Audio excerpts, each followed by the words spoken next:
On a warm, sunny afternoon in Cleveland, the undefeated Browns played host to an old and difficult rival from across the lake, the Detroit Lions. The Lions, a team as unpredictable as the auto industry itself, have an amazing record against Cleveland. They had won 10 of 12 games played. This despite the fact the Browns have the highest winning percentage in pro football. Cleveland, as usual, features its high-powered running attack. Today, rushing champion Leroy Kelly was to return to team with number 30, rookie sensation Ron Johnson, the second leading rusher in the league. The passing attack is improved with Gary Collins, out most of last season, back to join Paul Warfield and Milt Morin. But the defense is injury-riddled and inexperienced. I'm Andy Musser, and this is the NFL Game of the Week.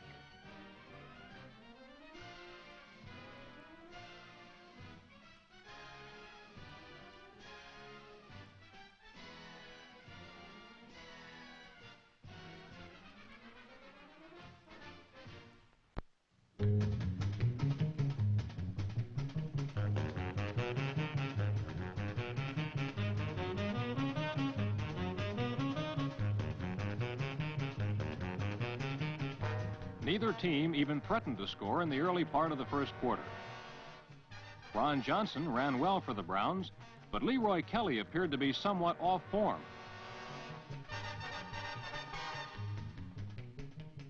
And when Cleveland turned to the air attack, Bill Nelson either passed too long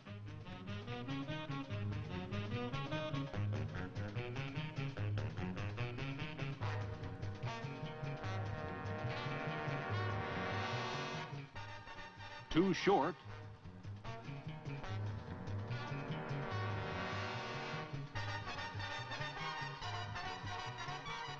or barely at all.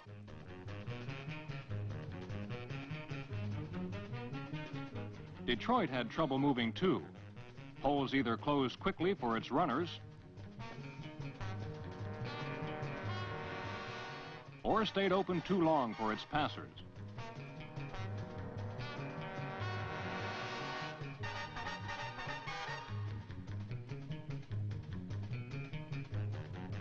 And when Lion quarterbacks did unload, the results were either frustrating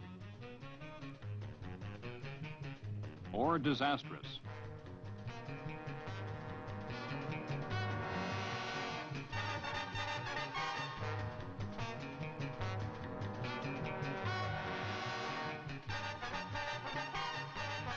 Late in the quarter, the Brown machine got grinding. Nelson found Morin over the middle.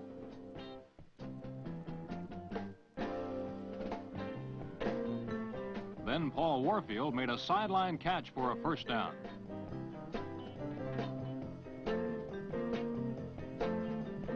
On 1st and 10, the Cleveland quarterback tried to hit Ron Johnson with a bomb, but it was broken up. The rookie has shown the ability to go deep and catch the ball. Rookie Ron further proved his talent to take the heat off Kelly with this beautiful fake draw. But unfortunately, veteran safety Tommy Vaughn, coming up fast, didn't fall for it. Faced with his first third and long situation of the day, Nelson nailed Warfield on a crossover for 24 yards and another Cleveland first down. A repeat of the play in super slow motion reveals Nelson barely got the pass off before being hit by Joe Robb. Warfield was stunned on the play by a fellow Ohio Stater, 11-year veteran Dick LeBeau.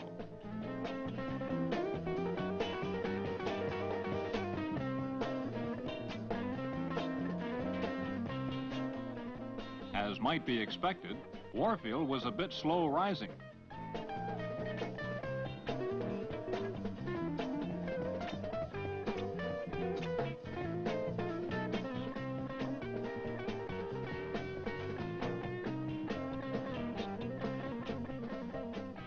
But the live All-Pro flanker was soon back on his feet.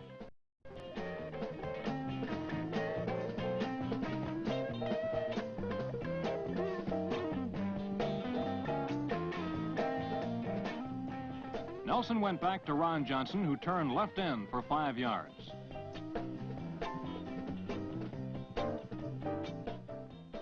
With 3rd and 4, Nelson went to meal ticket Gary Collins, who beat Lem Barney for 21 yards. Johnson hit the middle of the tough Detroit line and met a wall. Still, he fought his way to the Lion 3-yard line.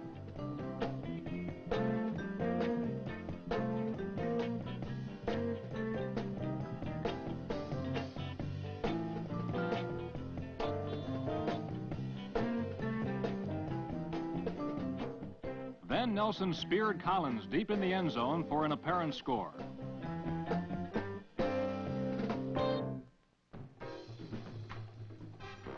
Another view shows a fake to number 30 Johnson held the Detroit defense long enough for Nelson to spot Collins.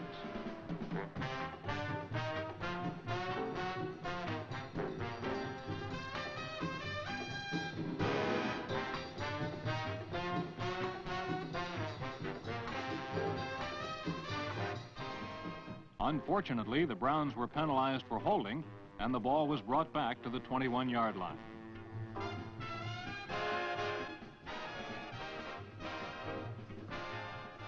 Unperturbed, Nelson calmly passed to Warfield in the left corner for the touchdown with 12 seconds left in the quarter.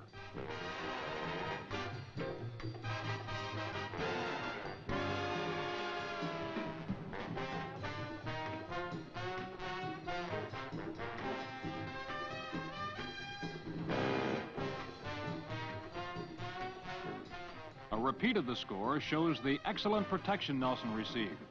He was able to wait for Warfield's cut, which left his nemesis, number 44, LeBeau, sprawled helplessly on the end zone turf.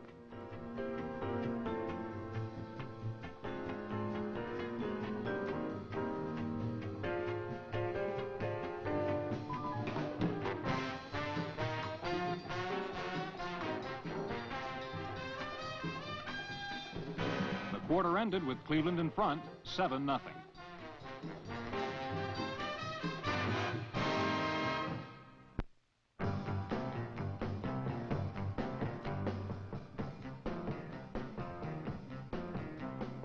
The beginning of the second period saw a brutal display of devastation on the part of the Cleveland defense, as time and time again they broke through blue-shirted blockers to throw runners and passers alike for huge losses of yardage.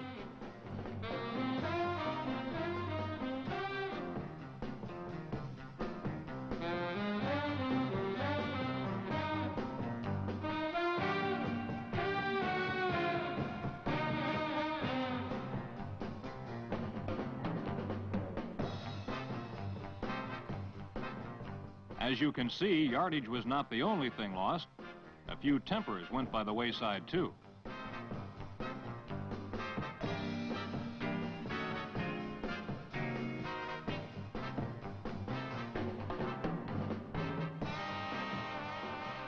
Mel Farr and Bill Munson constantly were pounded by Marv Upshaw, Jack Gregory, and Walter Johnson.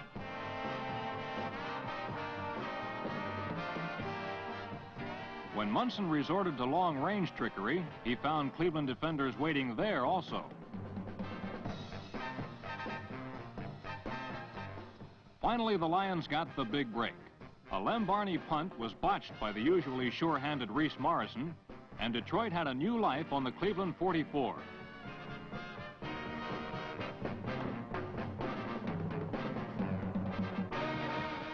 Bill Munson lost no time in capitalizing on the break. He threw to Earl McCullough on the Brown 28.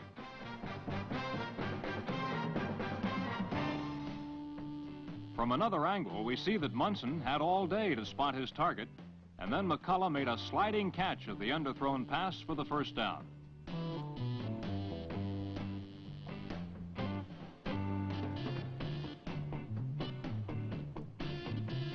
With 2 minutes to go, Munson came back to McCullough on the left side in the end zone, but he was double-teamed by linebacker Lindsey and rookie Sumner.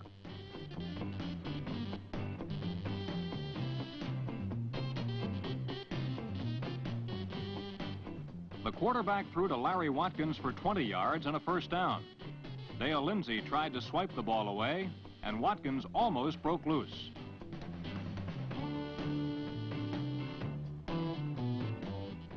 It looked like the Lions would go to the locker room tied when Munson hit McCullough for the touchdown with only 1 minute 24 seconds remaining in the half.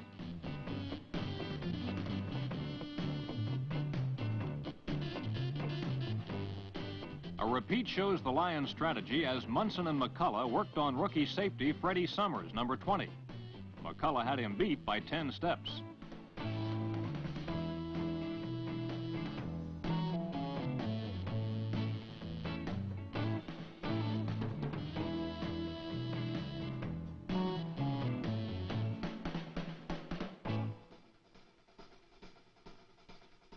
The Browns have a fourth dazzling running back on their squad. He's a rookie, and his name is Bo Scott, and he can run, this time for 65 yards to the Lion 36.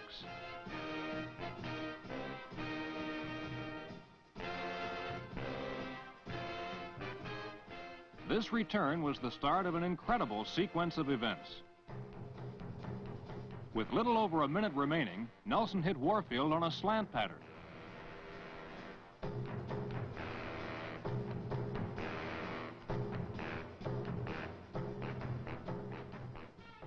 Then All-Pro Lem the Gem Barney seemed to end the threat with an interception.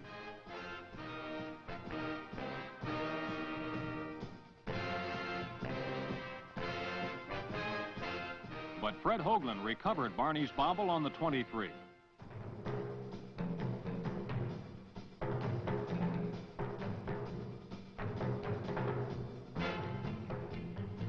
Bill Nelson pegged to Gary Collins for a touchdown with 34 seconds left in the half. Cleveland 14, Detroit 7.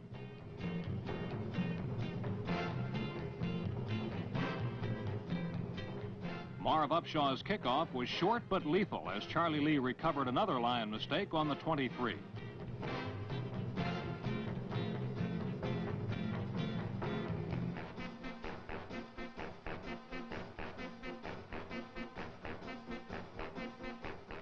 "18 seconds left.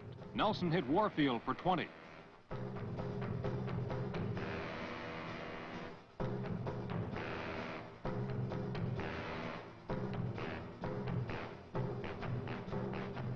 "10 seconds.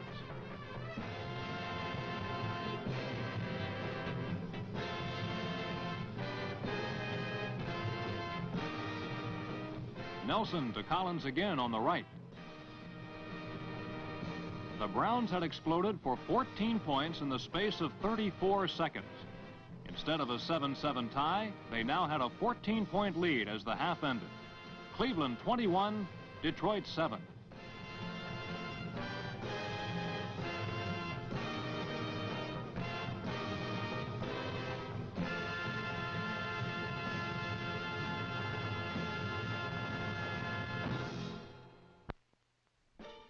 As the second half opened, few realized they were about to see a complete turnabout in the play of both teams. The Browns initially sustained their first half momentum, with Kelly and Warfield taking the ball into Lion territory. But on 3rd and 10, things began to change. Nelson was thrown for a loss for the first time, and the Browns had to punt. Fortunately for Cleveland, Cockroft's punt was downed on the 3. This poor field position stifled Detroit on their ensuing series, and the Lions gave up the ball for the first and last time in the second half. On the exchange, Cleveland gained a few yards and started from the Lions' 47. A draw play to Ron Johnson, good for 16 yards, and a personal foul put the ball on the Lions' 13. Here marked the beginning of the end for the Cleveland Browns, as they would turn over the ball on errors for the next 4 series.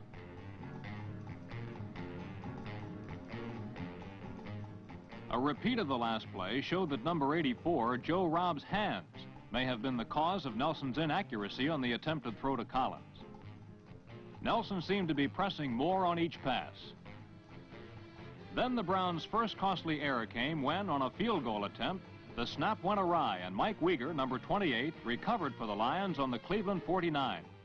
Weegar was to later play an even more important part in the outcome of the game.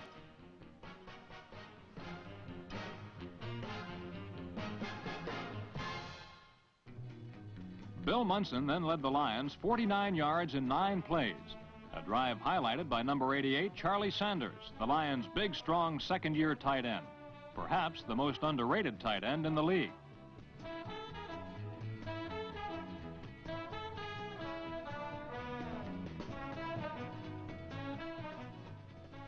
On 3 consecutive receptions, Sanders and Munson took the Lions to the Browns' 20.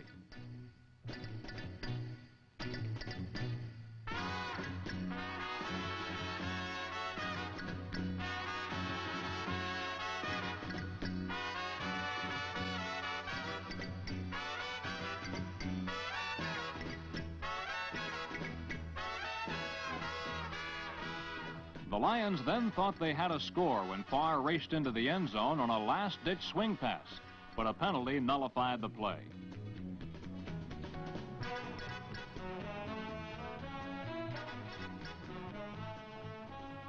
Munson, however, was not ruffled by the setback.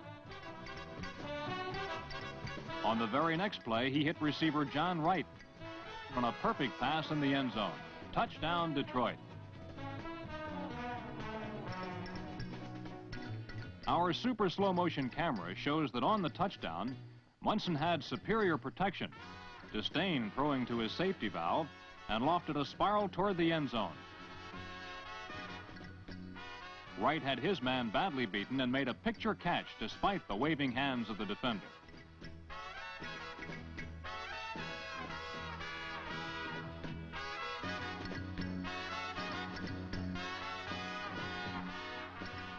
Wright's elation tells the rest of the story.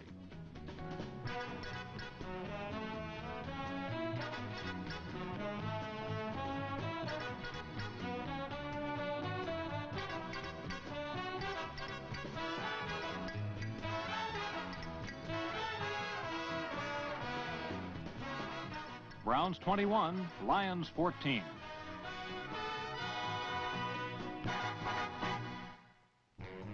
On the following series, Nelson and the Browns were again to come face-to-face with the fickle finger of fate.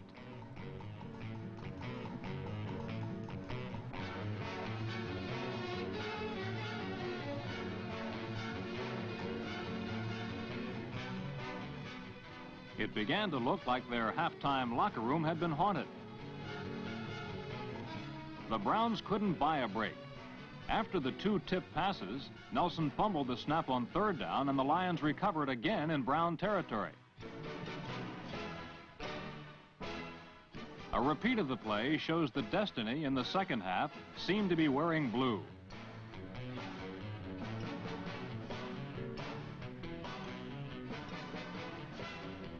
The Browns had their backs to the wall again, although they still clung to a 7-point lead. Nick Eddy, number 40, was now in at running back for Detroit, and he too was to play a key role in the outcome. Eddy sparked this drive with brilliant inside and outside jaunts, showing he has fully recovered from last year's injuries and is on the verge of stardom.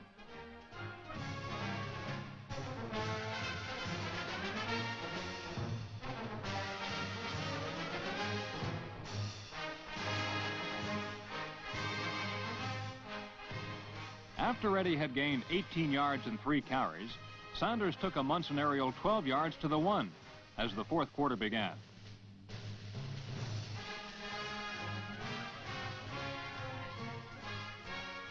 Eddy capped his own drive with a 1-yard plunge for the score. On the replay, we can see that Eddy sliced through several Browns and was clearly over the goal.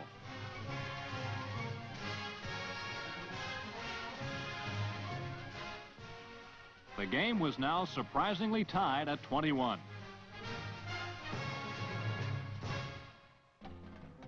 This is how it looked to Charlie Lee as he awaited the ensuing kickoff.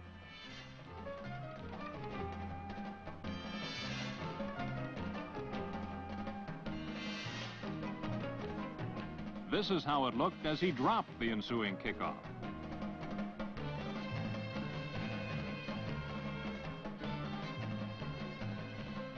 Lee's mishandling gave the Browns poor field position at their own 11.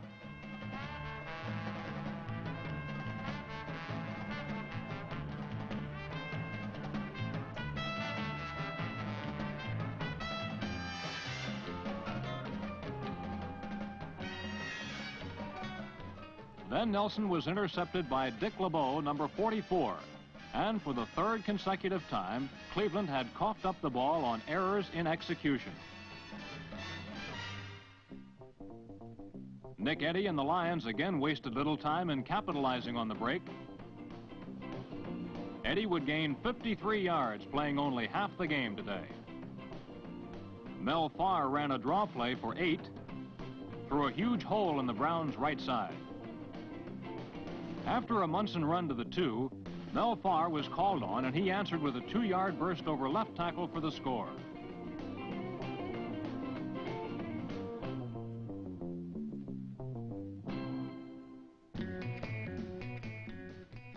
Again, Charlie Lee awaited the kickoff, and again he misplayed it. He let the ball play him and had to tip it out of bounds at his own 2. However, a Nelson pass to Milt Morin got 14 yards and a first down, and seemingly took the Browns out of a hole. So did this 37-yard pass to Paul Warfield.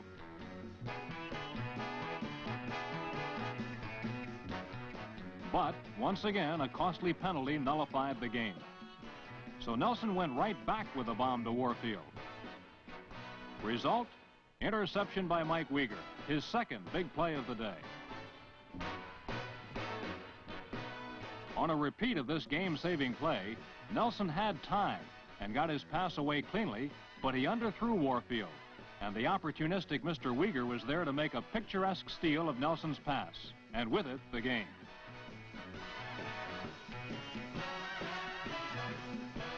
A real test now faced the Lions. Could they run out the clock with 5 minutes left? Yes. They did it by making first downs on 3 key third down situations. First Munson, then Farr, then Eddy got the necessary yardage to chew up the clock.